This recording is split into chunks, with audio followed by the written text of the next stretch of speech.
Clickbait title. Oscar bait gives you motion sickness?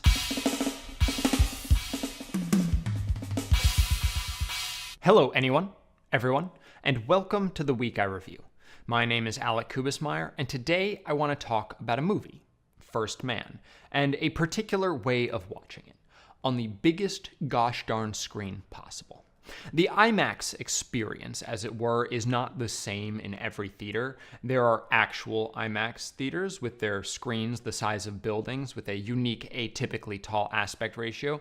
Then there are the so-called LIMAX theaters, which have nice and big screens, but they're basically just better regular theaters. They cannot show a full IMAX 70mm print in all of its vertically intended glory. There are further distinctions between IMAX digital and IMAX laser projections, but that's beyond the scope of this discussion. Point is, I saw First Man on a proper IMAX screen, the way it was ostensibly intended to be seen. And now a slight digression.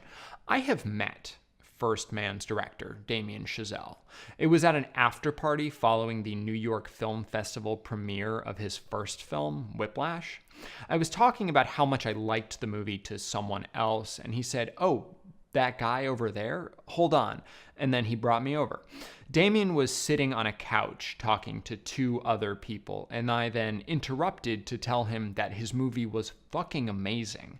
I asked if I could have a hug, and he obliged. He asked my name, and I said it was Alec, and he said his was Damien, and I said, "I know, your movie was fucking amazing." Then I walked away. Nailed it. I found him on Facebook later. I wanted to send him my glowing review of the film, since I've found that first-time directors in particular are excited by that kind of thing. We Facebook messengered briefly. He was very nice. He told me to hit him up if I was ever in LA. He has since become an Academy Award-winning director. I did not do that on my recent trip.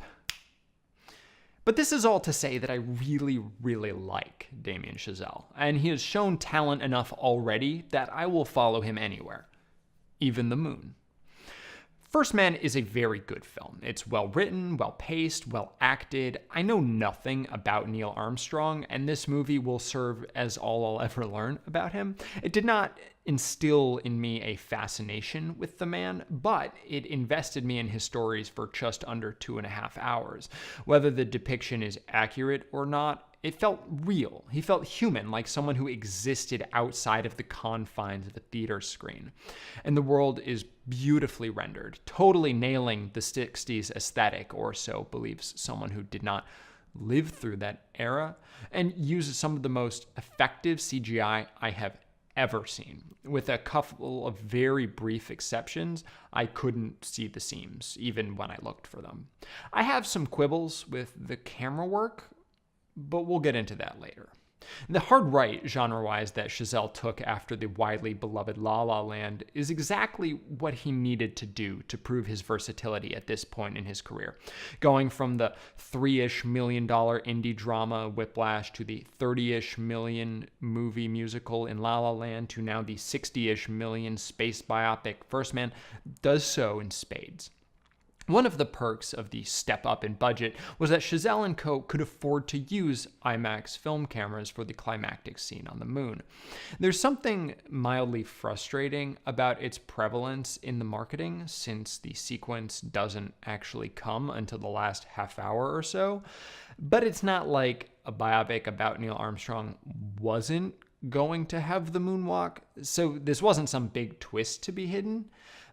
Prior to IMAX screenings of Mission Impossible Fallout, 4.5 stars, they showed a clip from First Man as well as a brief montage of on-moon imagery utilizing the full glory of the screen. So I knew what to expect on full fronts: the gorgeousness of those epic moonshots and also the shakiness of what would precede it.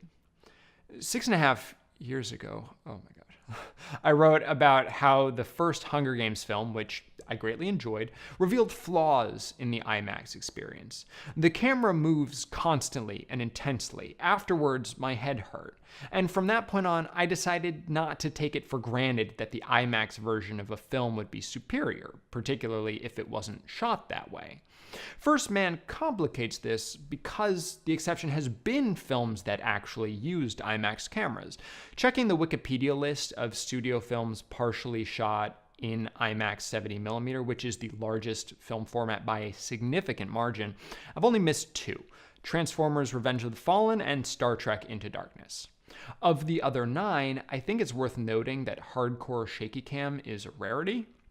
Seen in the large format, then there is only the benefit of the added screen real estate with none of the exhausting downside. First Man isn't. The first 15 to 20 minutes would be exhausting on a decently sized television. In IMAX, it's pain-inducing. Anytime a ship is doing anything, the camera goes all over the place, particularly in close-ups.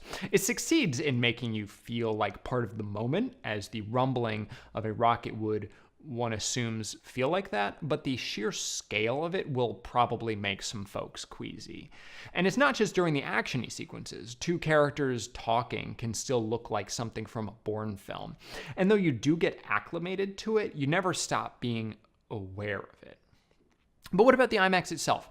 Having seen some, I knew what to expect, but that didn't make me any less excited to see the full sequence. I have long believed that there is nothing more well-suited to such an expansive image than the grandeur of space.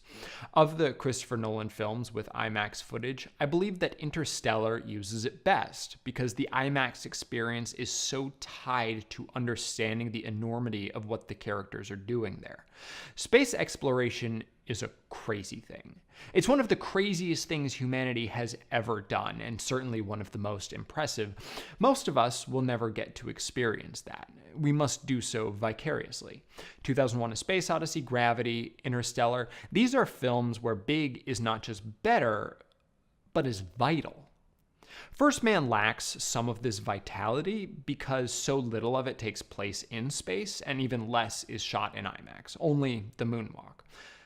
But the rapid transition from one format to the other there is a truly spectacular moment in cinema. Someone in the audience literally shouted, "Whoa!" as it happened, and understandably so. Going back to this concept of enormity, the moment that changes everything is the one where Armstrong leaves the pod. As you're reminded throughout the film, the Russians have beat the Americans to every other major milestone. Only the moon remains out of reach. So the simple act of going into space, as much as I would have loved to see that in full, doesn't carry the same weight that the Grand Walk does. And oh so grand. Released footage showing that first step, cropped to match the rest of the film, shows only a part of that crucial, incredible image.